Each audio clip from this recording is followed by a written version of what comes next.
Welcome to the Learning Pines YouTube. We hope this video helps. You begin by preparing Motion and Final Cut Pro so templates transfer cleanly. Open Motion and pick the template type you need: title, generator, transition, or effect, then save into the movies/motion templates folder. Once done, make sure folder names match Final Cut's expected hierarchy so the app detects them immediately. You'll build reusable components like rigged behaviors and published parameters.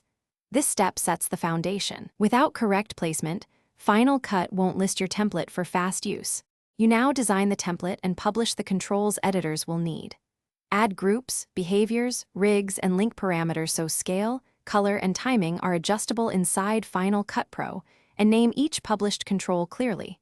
Once done, add anchor points and custom UI handles for motion paths so editors can drag instead of keyframing. Make sensible default values, because those save time when applying templates across projects.